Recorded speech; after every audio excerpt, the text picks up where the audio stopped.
गैर हिंदुओं में छुआछात। अछूत कौन है और छुआछात की उत्पत्ति कैसे हुई? इस भाग में इन्हीं दो प्रमुख विषयों पर विचार किया गया है। इन दोनों ही विषयों में अन्वेषण कार्य जरूरी था। यथा इस भाग में इसी शोध के निष्कर्षों पर चर्चा की गई है। यहाँ मूल निष्कर्षों को समझने से पहले विषय से संबंधित कुछ प्राथमिक प्रश्नों पर गौर कर लेना संगत होगा। पहला प्रश्न है कि क्या इस संसार में केवल हिंदू ही ऐसे हैं जो छुआछात का पालन करते हैं। दूसरा प्रश्न है कि यदि गैर हिंदुओं में भी छुआछात का पालन किया जाता है तो फिर हिंदुओं द्वारा पालन की जाने वाली छुआछूत की परंपरा गैर हिंदुओं की छुआछात परंपरा से भिन्न कैसे हुई। दुर्भाग्य से अब तक छुआछूत के संदर्भ में इस प्रकार का कोई भी तुलनात्मक अध्ययन नहीं किया गया है। परिणाम स्वरूप अधिकांश लोग हिंदुओं की छुआछात परंपरा से अवगत तो हैं, लेकिन उन्हें इस परंपरा से जुड़ी कई विशिष्ट बातों का कोई ज्ञान ही नहीं है। अछूतों की वास्तविक स्थिति को समझने के लिए छुआछात की परंपरा से जुड़ी प्रत्येक बात का ज्ञान होना आवश्यक है। वहीं इससे जुड़े प्रत्येक बिंदु पर विचार कर हम इस दिशा में हर संभव शोध कार्य की आवश्यकता पर भी बल दे सकते हैं। इस विषय के मूल अध्ययन से पूर्व सबसे पहले ये जानने का प्रयास किया जाना चाहिए कि किस तरह ये परंपरा प्राचीन और आदिम सभ्यता के समय से संबंध रखती है। अगर छुआछात की परंपरा का पालन प्राचीन काल से ही होता आया है, तो इस मान्यता को बढ़ावा देने के मूल कारण क्या थे। हमारे लिए ये जानना बहुत जरूरी है कि आखिर छुआछात का सही अर्थ क्या है। संभवतः इस बिंदु पर सभी की सहमति होगी कि छुआछात का मूल अर्थ क्या है। इसकी मूल मलिनता, भ्रष्टता और दूषितकरण से संबंधित है। अतः छुआछात का पालन इन्हीं अपवित्रताओं से बचने और मुक्त रहने का एक मार्ग या साधन मात्र है।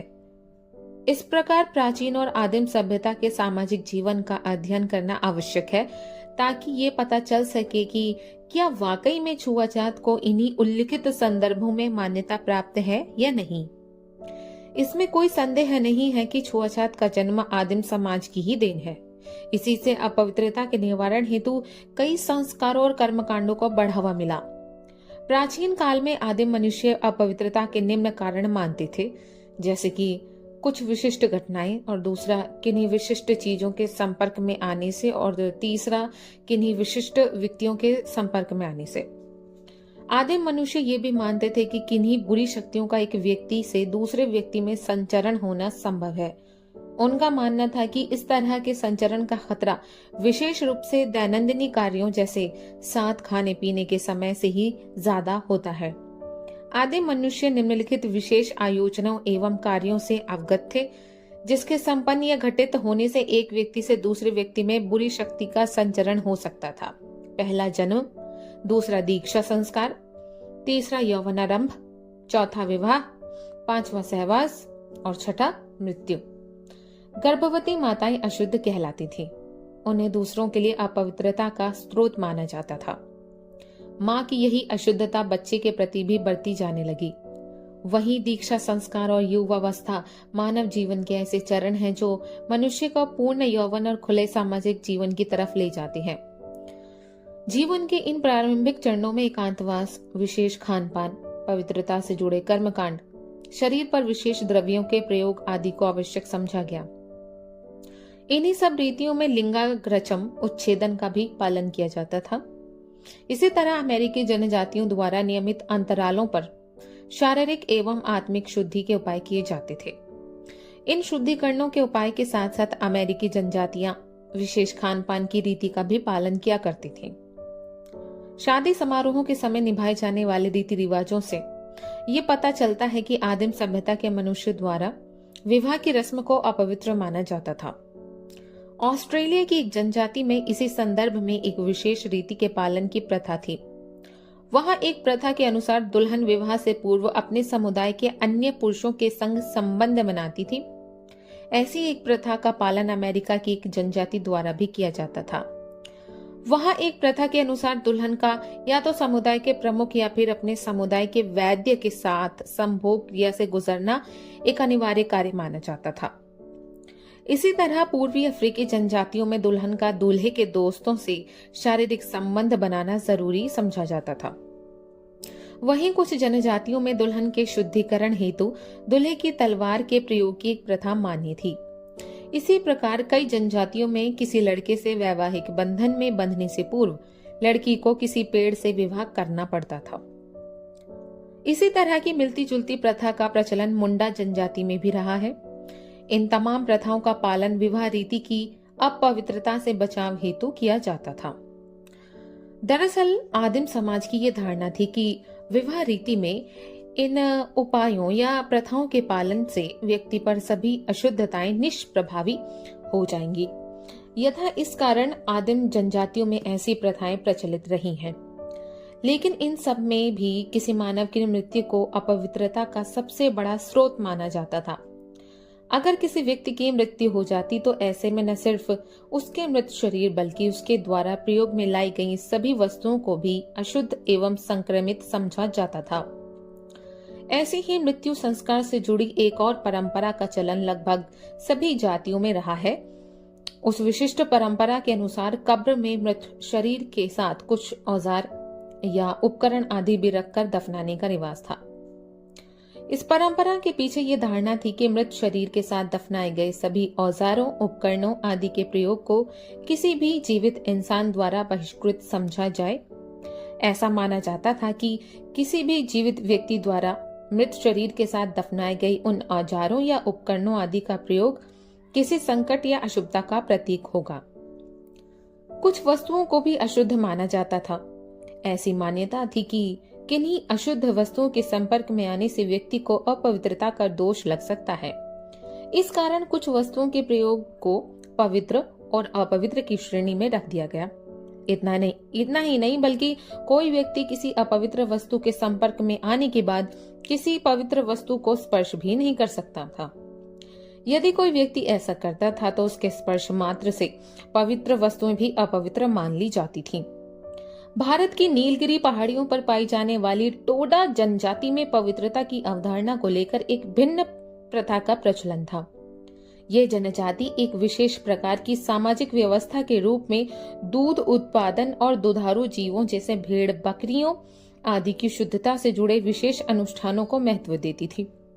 इस जनजाति में लगभग सभी अनुष्ठानों का पालन दूध उत्पादन, दूध का भंडारण, दूध देने वाले जीवों की रक्षा या उनके पवित्रता को बनाए रखने हेतु किया जाता था। इस जनजाति का आधार ही दूध और दूध से जुड़े अनुष्ठानों को बल देना था। इस जनजाति में दुग्ध भंडारण एवं उत्पादन कई चरणों से होकर गुजरता था। जैसे दूध रखने वाले सभी बर्तनों को एक अलग स्थान पर रखा जाता था। उस स्थान तक दूध लाने या ले जाने से पहले उसे एक अलग कमरे में रखवा दिया जाता था। ऐसे में जो दूध उस निश्चित स्थान तक पहुंचता था वो उन्हीं बर्तनों में होकर गुजरता था जो उस कमरे में पहले से रखे होते थे। इतना ही नहीं, वहां का दूध वाला भी, जिसे एक तरह से पुजारी ही माना जाता था, उस दूध वाले को भी कई विधानों के पालन उपरांत ही भंडार गृह में प्रवेश की अनुमति होती थी। दूध उत्पादन, भंडारण या उससे जुड़े दूध वाले द्वारा पालन किए जाने वाले सभी विधान एक तरह से जनजाति विशेष में पूर्ण पवित्रता बरतने के परिचायक है। यहाँ प्रमुख रूप से दूध वाले के आचरण की पवित्रता को बनाए रखने हेतु कई विधान किए जाते थे। दूध वाले को एक साधारण व्यक्ति की तरह कई सावधानियां बरतने के बाद ही भंडार गृह में प्रवेश दिया जाता था। इन सावधानियों में इस बात का सबसे ज्यादा ख्याल रखा जाता था कि दूध वाला व्यक्ति गांव में रहकर एक निर्धारित समय पर ही नींद ले। दूसरी प्रमुख सावधानी उस समय बरती जाती थी जिस समय दूध वाला व्यक्ति किसी अंतिम क्रिया में शामिल हुआ हो। ऐसी स्थिति में दूध वाले को कुछ समय के लिए दुग्ध उत्पादन एवं भंडारण के कोई भी कार्य करने की मनाही होती थी। इन सभी विधानों या सावधानियों का पालन साधारण व्यक्ति की अशुद्धताओं के खतरे से बचाने के लिए किया जाता था। इन विशेष सावधानियों और विधानों का पालन दूध की शुद्धता को बनाए रखने के लिए आवश्यक माना जाता था। ऐसी मान्यता थी कि इस प्रकार की सावधानी और विधानों के पालन से दूध जैसा पवित्र पदार्थ किसी भी अशुद्धता के संक्रमण से बचा रह सकता था और साथ ही वो अपवित्र व्यक्तियों के सेवन हेतु भी उत्तम बना रहता था। पवित्रता और अपवित्रता की अवधारणा आवश्यक रूप से सिर्फ वस्तुओं तक ही सीमित नहीं थी। समाज के एक विशेष वर्ग के पुरुषों को भी पवित्र व्यक्तियों की श्रेणी में रखा जाता था। किसी भी अन्य वर्ग के व्यक्ति द्वारा ऐसे पवित्र पुरुषों को स्पर्श करना भी मना था। ऐसी मान्यता थी कि यदि किसी अन्य वर्ग का व्यक्ति उन पुरुषों को स्पर्श भी करेगा तो ऐसे में वो पवित्र पुरुष भी अपवित्र हो जाएंगे। इसी तरह से पवित्रता और अपवित्रता से जुड़ी एक और अवधारणा पालिनीसी द्वीप समूह की जनजातियों में भी देखने को मिलती है। वहां ये मान्यता प्रसिद्ध थी कि यदि उनके समूह के मुखिया को कोई हीन व्यक्ति स्पर्श भी कर देता है तो इस कृत्य का दुष्प्रभाव हीन व्यक्ति पर ही पड़ेगा। वही इफेट द्वीप में यदि कोई पवित्र व्यक्ति नमीन किसी अपवित्र आयोजन का जो हिस्सा बना हो तो ऐसे में उसकी पवित्रता भ्रष्ट हो जाती है। वहीं युगांडा में मंदिर निर्माण से पूर्व कारीगरों को स्वयं के शुद्धिकरण के लिए पूरे 4 दिन का समय दिया जाता था। इन जनजातियों में समूह के प्रमुख या मुखिया की किसी भी चीज को किसी हीन व्यक्ति द्वारा छूना एकदम वर्जित माना जाता था। इन जनजातियों में साधारणतः समूह का प्रमुख या मुखिया सबसे पवित्र व्यक्ति के तौर पर माननीय होता था। इतना ही नहीं, किसी हीन व्यक्ति द्वारा समूह के प्रमुख या मुखिया से जुड़ी वस्तुओं को छूना भी पाप समझा जाता था। वहीं टोंगा द्वीप में पवित्रता और अपवित्रता की अवधारणा को लेकर एक विशेष प्रथा का चलन था। वहां यदि कोई साधारण व्यक्ति समूह के मुखिया को स्पर्श भी कर लेता तो ऐसे में एक अलग ही रीति का पालन अनिवार्य होता था। अपवित्रता दोष से मुक्त होने के लिए उस व्यक्ति को समूह के सबसे श्रेष्ठ माननीय व्यक्ति के पैरों के तलवे छूने होते थे। इस प्रकार विभिन्न जनजातियों में समूह के मुखिया या प्रमुख को सबसे पवित्र व्यक्ति की तरह मान देने का प्रचलन रहा है। मलाया प्राय द्वीप में भी समूह के प्रमुख या मुखिया को सबसे पवित्र व्यक्ति की तरह मान दिया जाता था। रॉयल रेगलिया की जनजातियों में भी समूह के प्रमुख या मुखिया को लेकर यही धारणा थी। इतना ही नहीं, वहां की जनजातियों में अगर कोई साधारण व्यक्ति समूह के प्रमुख या मुखिया को स्पर्श भी कर लेता तो इसके बुरे परिणाम माने जाते थे। समूह के प्रमुख या मुखिया को स्पर्श करने वाले व्यक्ति पर किसी गंभीर बीमारी या मृत्यु का खतरा मान लिया जाता था। आदिम समाज में अनजान लोगों के साथ संपर्क में आने को भी अपवित्रता या छुआछात का स्रोत माना जाता था। वहीं दक्षिण अफ्रीका की बठोंगा नाम की एक जनजाति में ये मान्यता प्रचलित थी कि यदि कोई भी व्यक्ति देश के बाहर यात्रा करता है तो उसके परिणाम अच्छे नहीं होंगे। बठोंगा जनजाति का ऐसा मानना था कि देश से बाहर जाने वाला व्यक्ति अवांछित तत्वों अथवा आत्माओं के प्रकोप में आ सकता है। इसी के साथ वहां एक और मान्यता प्रचलित थी कि अनजान व्यक्तियों का भिन्न परिवेश एवं भिन्न देवताओं के पूजने के कारण जनजाति के बाकी लोगों पर कोई अलग प्रभाव पड़ना संभव है। ऐसे में अनजान व्यक्तियों के किन्हीं अवांछित प्रभाव से बचाव हेतु अन्य उपाय किए जाते थे, जिसमें जनजाति में प्रवेश करने वाले अनजान लोगों का पवित्रीकरण या उन्हें धूनी देना शामिल था। आदिम समाज में देश से बाहर यात्रा करना या विदेश से किसी अनजान व्यक्ति का आना, ये 2 बातें पूरी जनजाति के लिए सबसे बड़े खतरे की बात मानी जाती थी। इसी तरह ऑस्ट्रेलिया में विभिन्न जनजातियां एक दूसरे तक पहुंचने के लिए एक विशेष विधान का पालन करती थीं। वहां एक समूह से दूसरे समूह में आवाजाही के समय लोगों को अपने साथ एक मशाल रखनी होती थी। जलती मशाल एक तरह से हवा के शुद्धिकरण के लिए जरूरी थी। ऑस्ट्रेलिया की जनजातियों की ये प्रथा बिल्कुल स्पार्टन राजाओं की परंपरा से मेल खाती है। ग्रीक सभ्यता के स्पार्टन राजाओं द्वारा भी किसी युद्ध के समय पवित्र अग्नि को युद्ध क्षेत्र में साथ रखा जाता था। इसी तरह किसी भी व्यक्ति को घर में प्रवेश करने से पहले कुछ बातों का ध्यान रखना आवश्यक होता था, जैसे घर में घुसने से पहले जूते बाहर उतारकर अंदर जाना। जूते घर के बाहर ही उतार देने से व्यक्ति के साथ आई कोई भी अशुद्धता या अवांछित तत्व भी घर के बाहर ही रह जाते थे। घर के बाहर जूते उतारने से घर के अंदर रह रहे बाकी लोग अशुद्धता या अवांछित संक्रमण से बच जाते थे।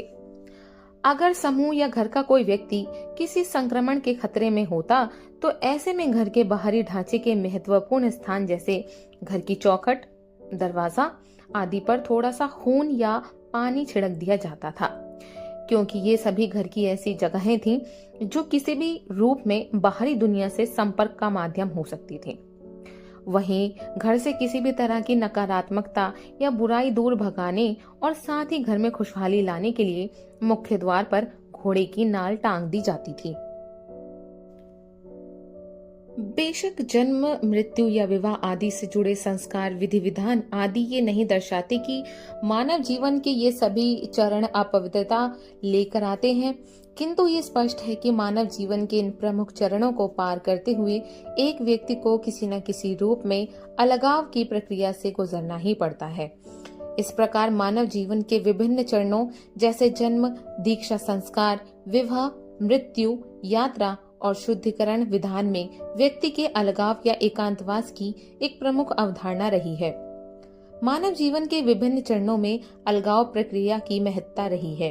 प्रसव के बाद मां को सभी सदस्यों से अलग रखा जाता है। वहीं यौवनाकाल और दीक्षा संस्कार के समय भी एक सीमित अवधि का एकांतवास या अलगाव मान्य होता है। विवाह संस्कार में भी सगाई से लेकर शादी तक दुल्हा दुल्हन को एक दूसरे से दूर रखा जाता है। मासिक धर्म के दौरान भी महिलाओं को थोड़े समय के लिए अलग रहना पड़ता है। इन सभी में मृत्यु के समय अपनाई जाने वाली अलगाव प्रथा सबसे प्रमुख है। मृत्यु के समय न केवल मृत शरीर बल्कि मृतक के सभी सगे संबंधियों को भी बाकी समाज से अलग थलग कर दिया जाता है। जिस परिवार के सदस्य की मृत्यु होती है उस परिवार के सभी सदस्य एक अलग रीति का पालन करते हैं। परिवार में किसी की मृत्यु हो जाए तो सभी सदस्य बाकी समाज से कट जाते हैं। मृत व्यक्ति का परिवार अलगाव या एकांतता के विधान स्वरूप पुराने कपड़े पहनने के साथ साथ अपने बाल या नाखून तक नहीं कटवाते हैं। इतना ही नहीं, जिस भी परिवार में किसी की मृत्यु होती है तो उस परिवार द्वारा कुछ समय के लिए समाज के बाकी लोगों के साथ साथ नाई और धोबी जैसे व्यक्तियों से भी कोई सेवा नहीं ली जाती है। कुछ और बातों से ये स्पष्ट हो जाता है कि आदिम समाज में पवित्रीकरण हेतु अशुद्ध तत्वों की पहचान कर उनसे बचने के उपाय किए जाते थे, जैसे किसी पवित्र व्यक्ति का किसी अपवित्र व्यक्ति के संपर्क में आने से अपवित्र हो जाना या पवित्र व्यक्ति का किसी अपवित्र व्यक्ति के साथ शारीरिक संबंध बनाना। इस तरह की स्थितियों में पुनः पवित्रीकरण हेतु अलगाव या एकांतता का महत्वपूर्ण स्थान था। यथा पवित्रीकरण की महत्ता के कारण पवित्र व्यक्ति को अपवित्र व्यक्ति से अलग रखा जाता था। इस प्रकार आदिम समाज में पवित्र और अपवित्र की एक निश्चित अवधारणा थी। इसलिए आदिम समाज ने ऐसे विधि विधानों एवं उपायों का मार्ग सुझाया जिससे कि अशुद्धियों को मिटाया जा सके। पवित्रीकरण के लिए मुख्य रूप से पानी और रक्त का प्रयोग किया जाता था। किसी भी अपवित्र व्यक्ति पर जल या रक्त की कुछ बूंदें छिड़क कर उसे आसानी से पवित्र कर दिया जाता था। पवित्रीकरण के अन्य उपायों में कई और विधि विधान भी शामिल थे। कपड़े बदलना, बाल काटना, नाखून काटना, पसीना बहाना, आग जलाना, धूनी देना, धूप अगरबत्ती जलाना या किसी पेड़ की शाखा से झाड़ा लगाना, ये सभी पवित्रीकरण हेतु अपनाए जाने वाले प्रमुख उपाय थे। इन सभी उपायों में व्यक्ति की अशुद्धता दूर हो जाती थी, लेकिन आदिम समाज अशुद्धता से छुटकारा पाने के लिए एक और तरीका अपनाता था। आदिम समाज व्यक्ति के पवित्रीकरण हेतु उसकी शुद्धता अशुद्धता को किसी दूसरे पवित्र व्यक्ति द्वारा उपचारित करवा देता था। जैसे कि न्यूजीलैंड में अगर कोई अपवित्र व्यक्ति किसी पवित्र व्यक्ति के माथे को छू लेता तो उस स्पर्श से उसके पूरे शरीर में से सिर्फ उसके माथे को ही पवित्र मान लिया जाता था। इसी तरह अपने पवित्रीकरण हेतु अपवित्र व्यक्ति किसी मादा जानवर पर हाथ रगड़ता और फिर उस मादा जानवर को घर की सबसे प्रमुख स्त्री सदस्य को खिलाया जाता था। वहीं टोंगा जनजाति में अगर कोई भी व्यक्ति अपने समूह के मुखिया का पैर अपने पेट पर रखवा लेता तो वो पवित्र हो जाता था।